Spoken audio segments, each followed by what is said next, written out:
Free at last. Free at last.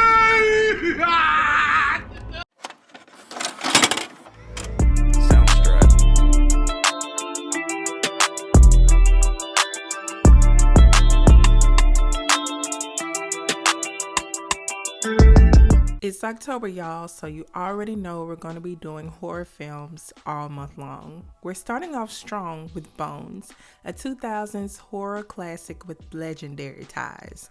Honestly, I didn't watch this movie much when it came out, so watching this movie now at a big age, child, I stand by Bones' actions in this film 1000%.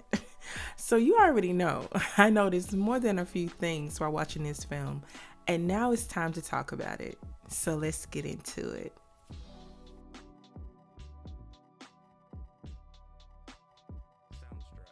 Before the movie officially starts, we see this guy running for his life in an alley.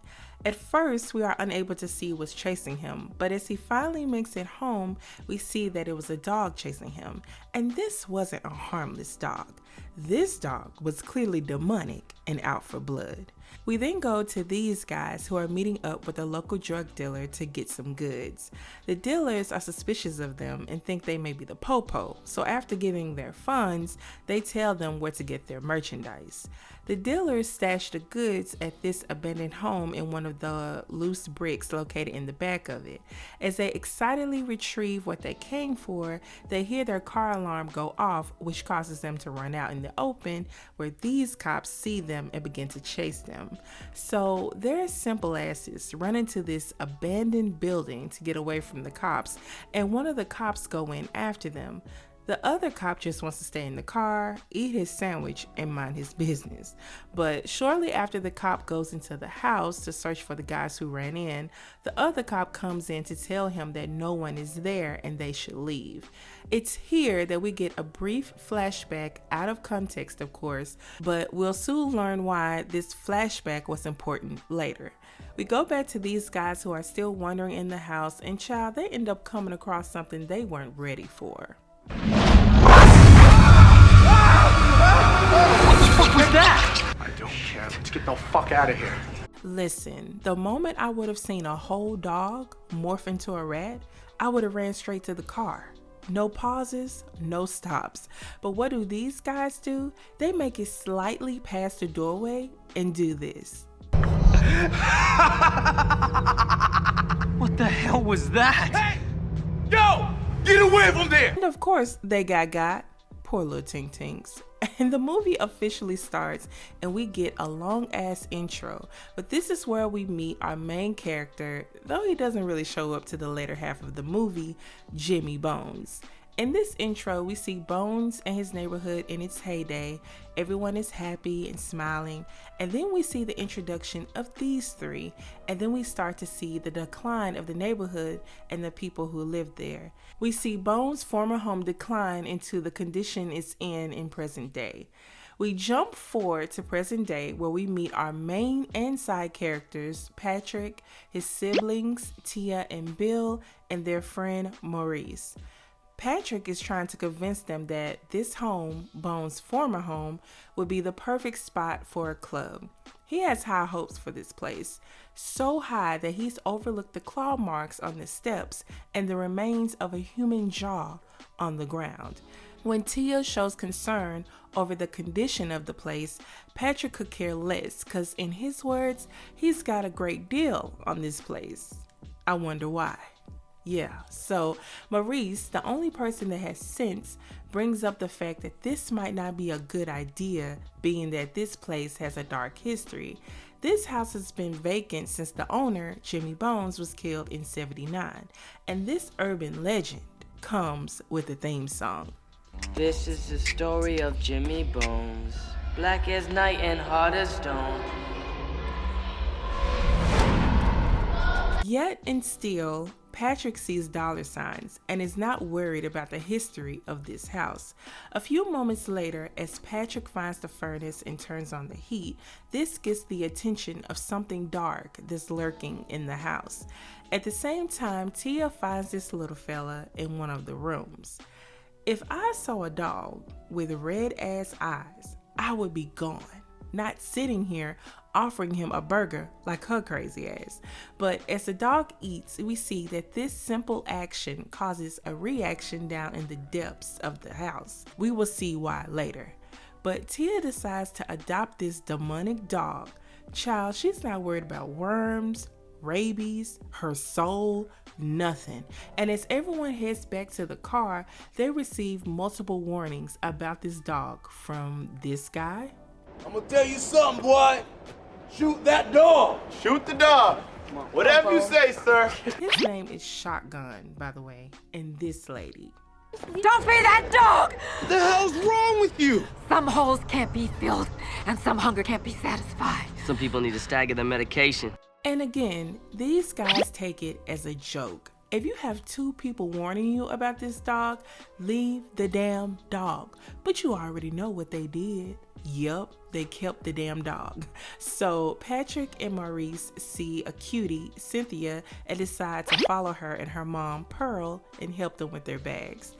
Patrick tells Pearl and Cynthia how they've bought the home and their plans for it.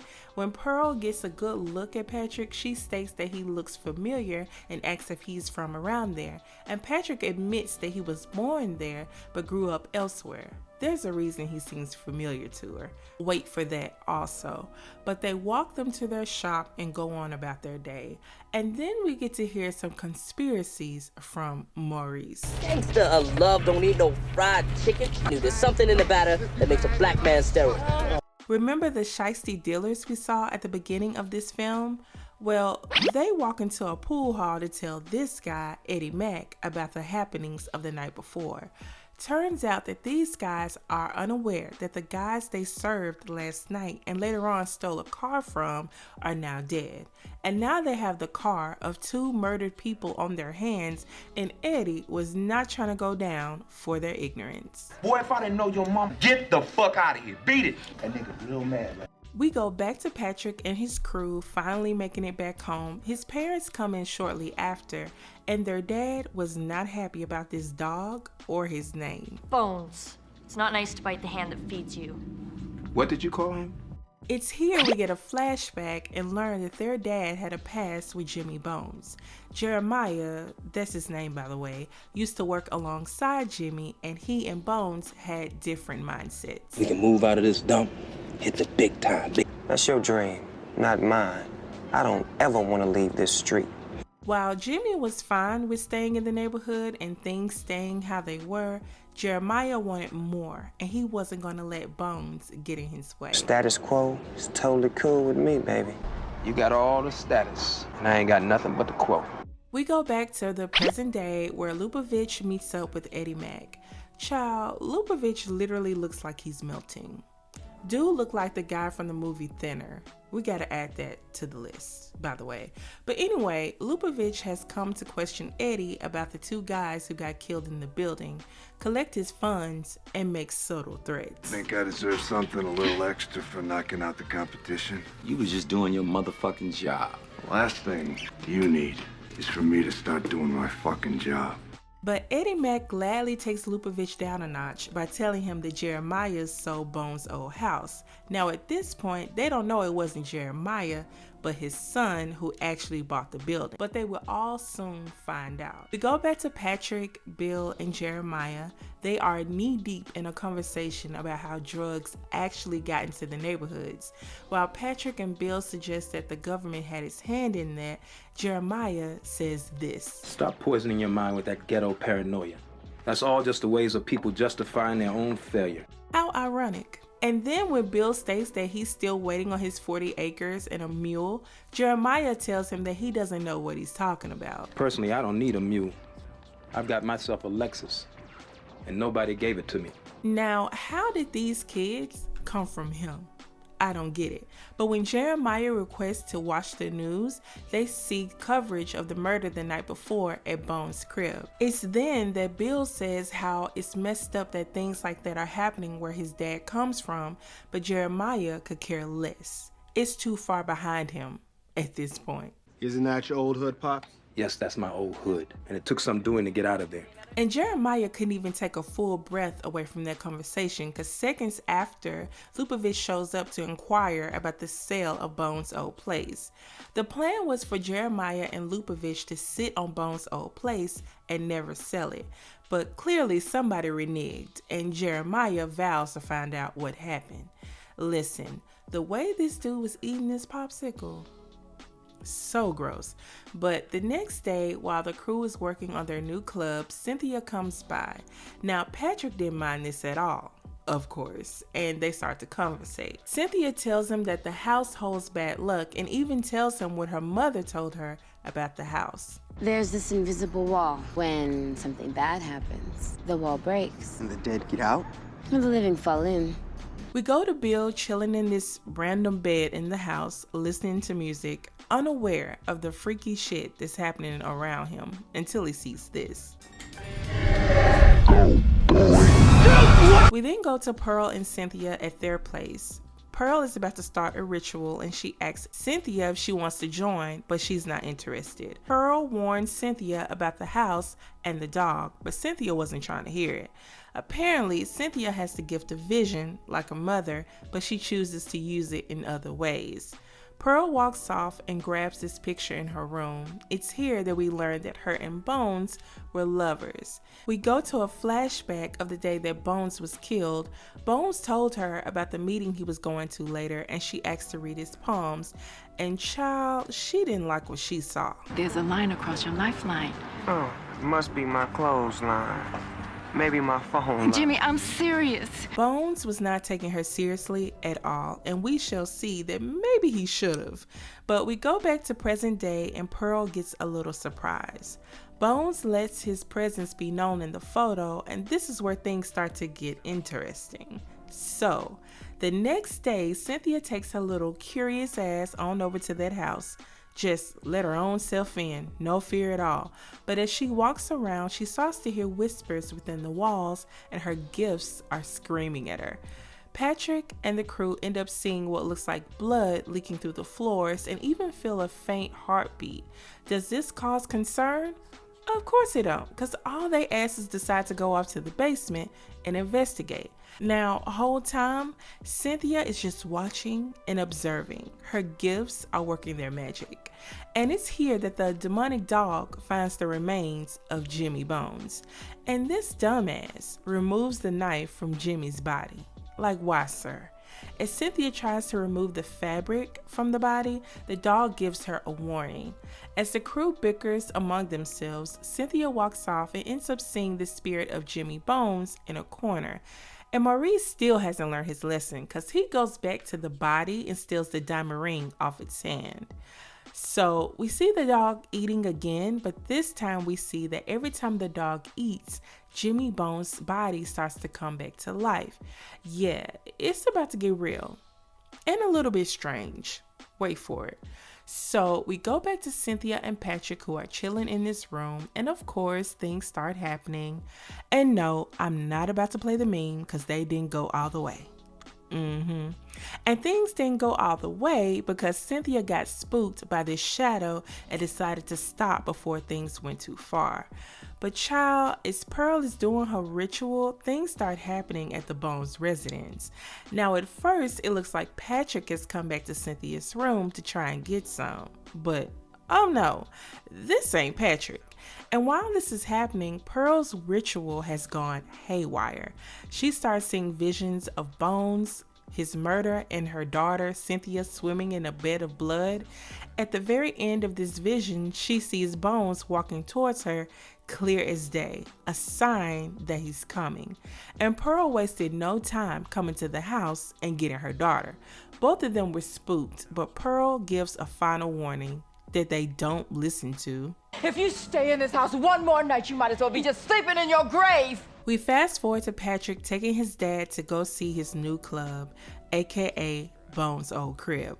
And baby, when his daddy laid eyes on his new venture, you already know he was livid. Look, I did this on my own, and we will open tonight. Bullshit! That is bullshit! And while his daddy has a breakdown in the middle of the street, he sees two familiar faces. And it's here that we get the full backstory of Jimmy's death.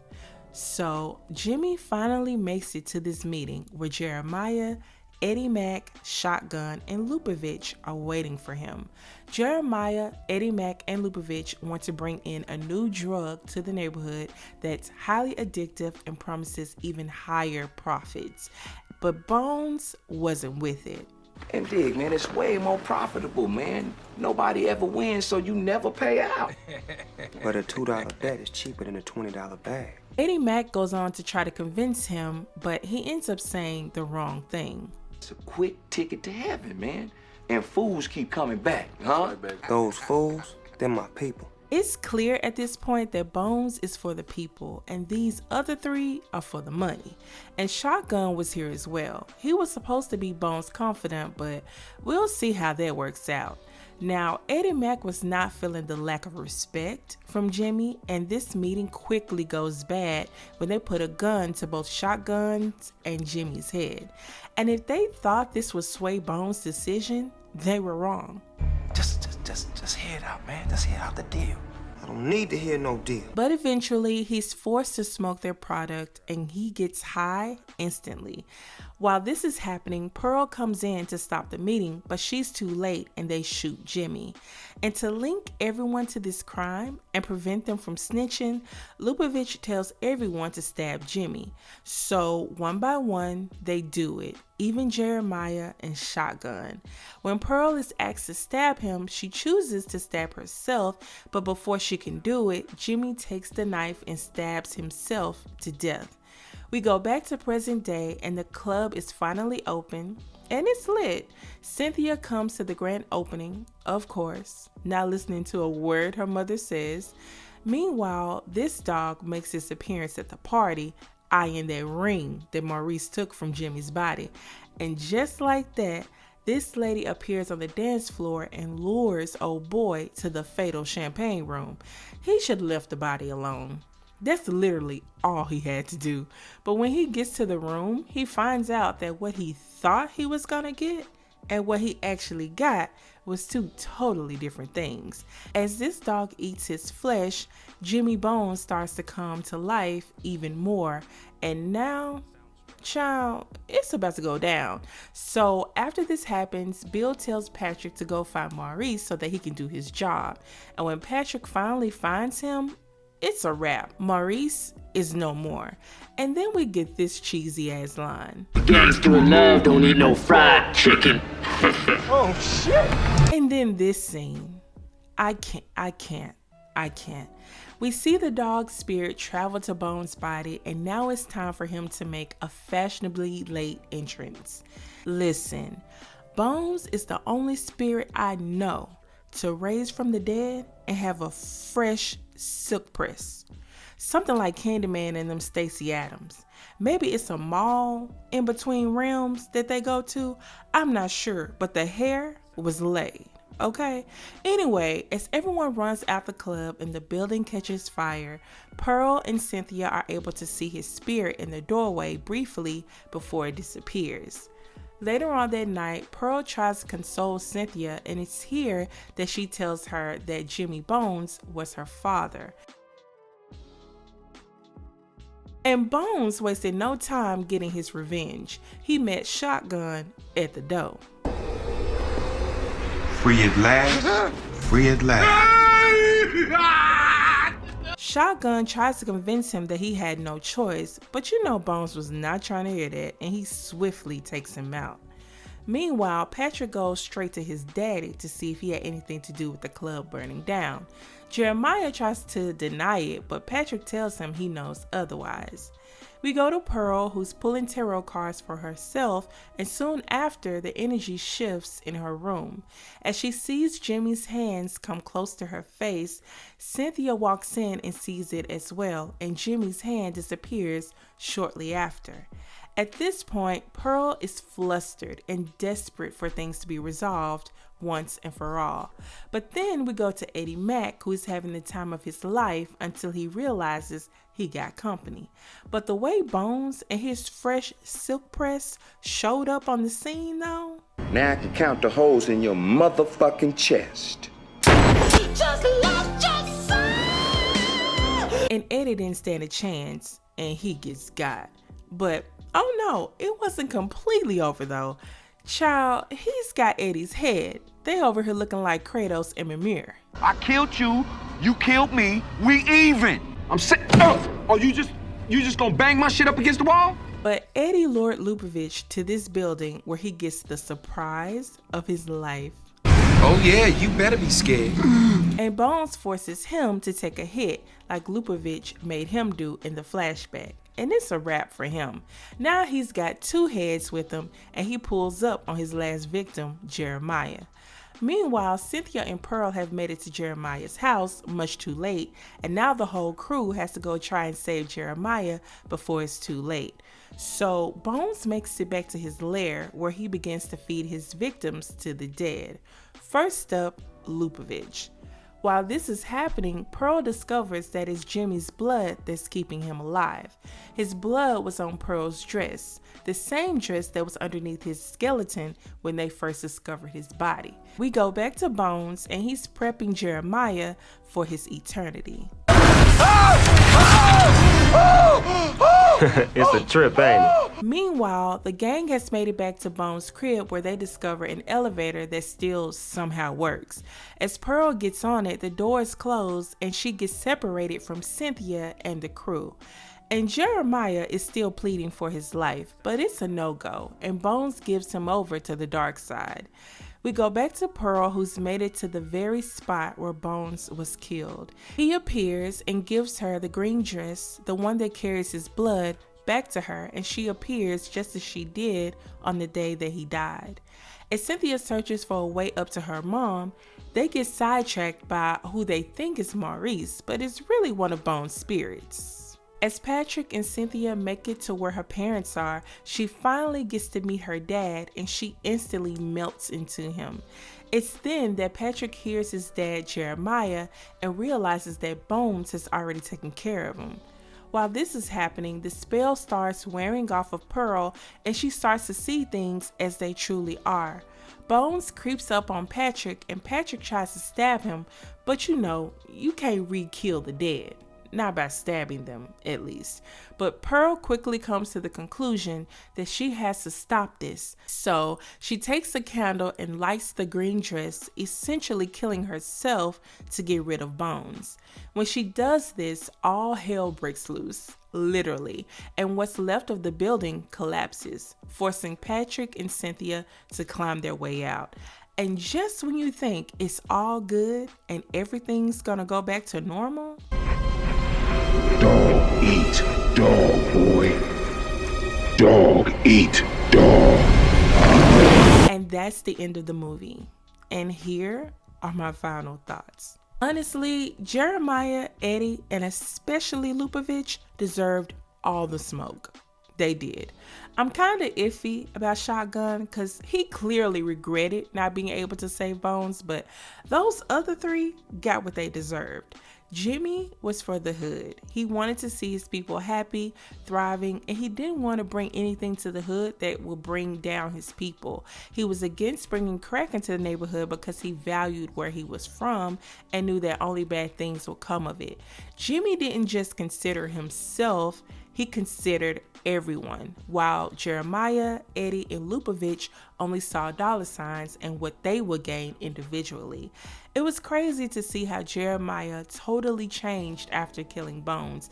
He raised his sons far away from what he'd known and talked down on the neighborhood and the people in it as if he didn't play a large part in its decline. This dude really introduced crack into his own neighborhood, killed the main guy looking out for the people there who was also his childhood friend and played an active part in bringing the hood down, but tried to convince his sons that the people still living there were just lazy and bad people. Like, sir, you real Delulu right now. Honestly, if they wanted to start selling harder substances, why not do that elsewhere? Why did they have to do it in their own hood or in Bones territory? I mean, we know why, but Like, I'm pretty sure there were other areas they could have took it to instead of killing this man and causing all this chaos. I'm sure they would have made the type of money that they were looking for no matter where they went. Y'all straight up tortured this man, forced everyone to stab him, even tried to force his girl to take part in his death, brought down his hood, made his people addicts, and you thought y'all were gonna have a peaceful life after that? You can't be serious. One more thing, I bet Snoop was living at the fact that he had Pam Grier, okay? Mrs. Pam Grier playing his love interest. How awesome is that? But anyway, that's it, y'all. Thanks for watching this review. Please like, comment, and subscribe if you haven't already. As always, this video will be available to watch on Spotify. As for the next review, all I'm going to say is 1995 Wes Craven, A Caribbean Vampire. I'll see you next time, you guys. Bye.